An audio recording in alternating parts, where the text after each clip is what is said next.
dan Peggy, 3 buronan tersangka pembunuhan Vina. 8 orang ini berubah. Semuanya juga memberikan pengakuan yang berbeda di BAP. Kuasa hukum keluarga Vina Cirebon, Hotman Paris katakan bahwa ada yang janggal terkait kasus Vina Cirebon. Kejanggalan yang disebut Hotman ini adalah soal BAP 8 tersangka tersebut. Hotman Paris pun meminta Polda Jabar untuk memeriksa kembali 8 tersangka itu. Kejanggalan ini harus diluruskan untuk mempercepat perburuan 3 buronan yang tersisa. Kejanggalan BAP yang dimaksud Hotman adalah kesaksian 8 tersangka yang menyebut ada 3 pelaku lain dalam kasus pembunuhan Vina dan Eki. Namun, kesaksian itu tidak masuk dalam BAP. Hotman menduga ada oknum polisi yang juga turut terlibat dalam kasus ini.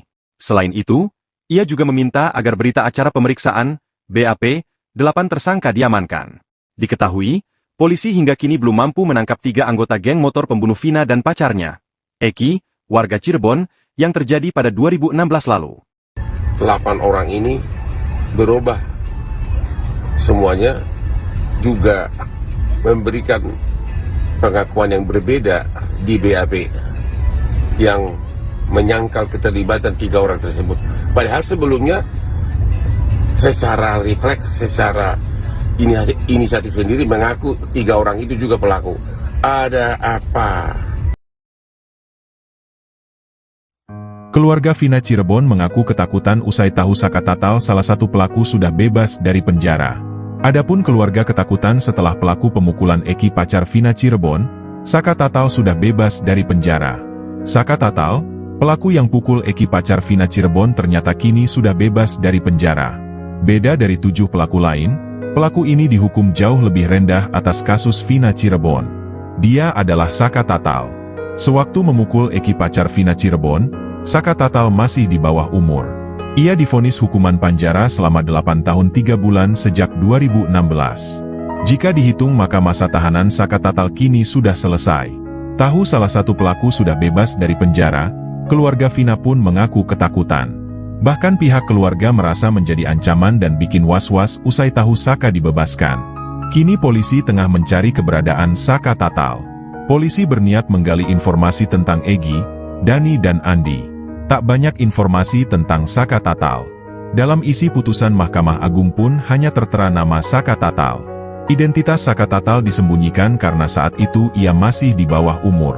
Ketika polisi mencari keberadaan Saka Tatal, kakak Vina, Marliana justru merasa takut akan kebebasan tersebut. Ia mengaku merasa sangat was-was, terlebih kini kasus Vina Cirebon kembali viral di media sosial.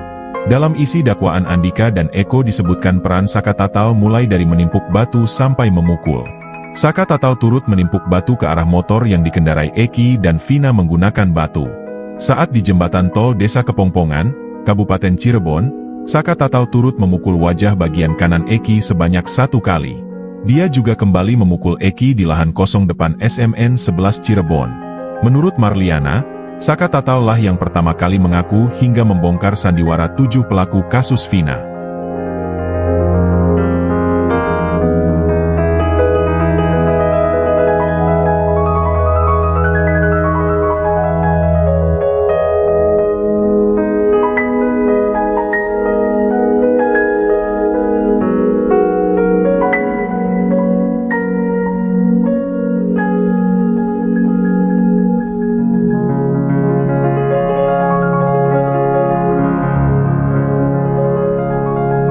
Keberadaan Linda, sahabat Vina Cirebon yang sempat kerasukan arwah almarhum, kini dicari netizen. Linda disebut-sebut sebagai saksi kunci kasus yang menewaskan Vina dan kekasihnya, Eki. Sebab Linda diduga mengetahui wajah Eki, pelaku yang hingga kini masih buron. Namun keberadaan Linda hingga saat ini belum diketahui. Banyak yang menyebut kalau Linda adalah Indah. Nama Linda digunakan hanya dalam film Vina, sebelum 7 hari. Namun Indah pun memberikan beberapa kode kalau dirinya bukan Linda. Dalam kasus Vina Cirebon ini, Polda Jawa Barat menetapkan 3 pelaku sebagai DPO. Mereka adalah Peggy alias Perong, Andi, dan Dani. Direktur Reserse Kriminal Umum Polda Jabar, Kombes Surawan membantah kalau pelaku yang masih buron merupakan anak oknum polisi. Linda sendiri disebut-sebut kerasukan arwah Vina pada hari ketiga kasus itu. Vina kabarnya merasuki tubuh Linda karena sahabatnya itu tidak datang ke pemakaman. Melalui postingannya, Indah berusaha menjelaskan kalau dirinya bukan Linda. Bahkan Indah membagikan momen terakhir bertemu dengan almarhum. Ida menuliskan kalau dirinya bersahabat dengan Vina dan satu temannya lagi berinisial P. Kedekatan mereka bertiga bahkan sempat menangis dan tertawa bersama. Menurut Indah, pada malam kejadian dirinya masih sempat bertemu dengan almarhum Vina Cirebon. Indah melanjutkan, P kemudian menemui dirinya dan memberikan kabar kalau Vina Cirebon sudah meninggal dunia. Kemudian Indah ditemani oleh P datang langsung ke rumah Vina dan melihat jasadnya. Keberadaan Indah pun hingga saat ini masih misteri. Banyak akun sosial media yang disebut-sebut sebagai Indah. Namun belum ada satupun yang terkonfirmasi.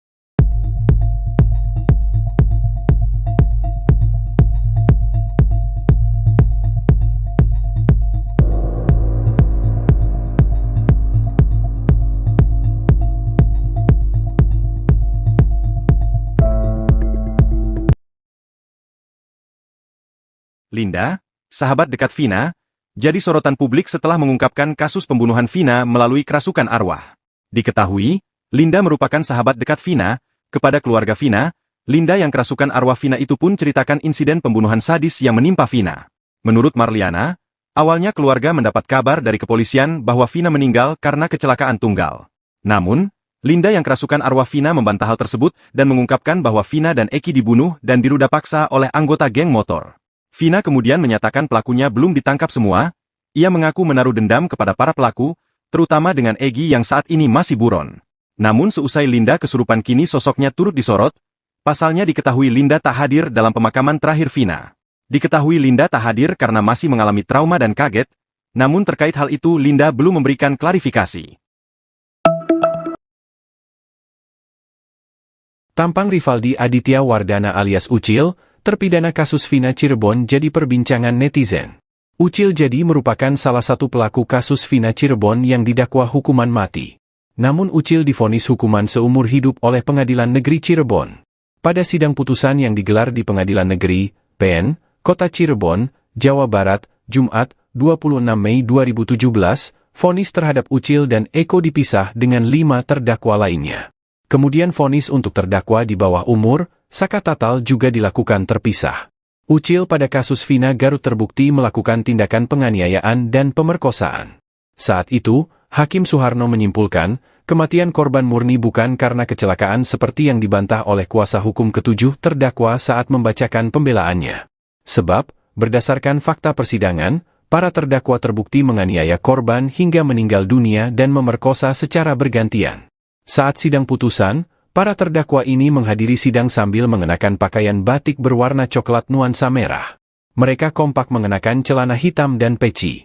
Salah satu terdakwa yang kini disorot yakni Rivaldi Aditya Wardana alias Ucil alias Andika. Pada sidang putusan, Ucil terlihat mengenakan penutup tangan berwarna hitam. Diduga ia memakai kain itu untuk menutupi tato di lengannya. Ucil duduk di kursi berdampingan dengan Eko. Kini yang jadi sorotan netizen yakni akun Facebook diduga Ucil. Akun Facebook itu aktif sejak Desember 2016 hingga Mei 2017. Pada akun Facebook Evan Aldiano Unyil, Ucil membagikan kegiatannya di dalam penjara. Ia juga beberapa kali memposting foto mengenakan batik yang sama dengan Ucil saat di persidangan. Bahkan ada yang menanyakan kenapa dirinya diperbolehkan membawa handphone. Kemudian Ucil juga curhat bahwa kini dirinya ditinggalkan oleh sahabat-sahabatnya.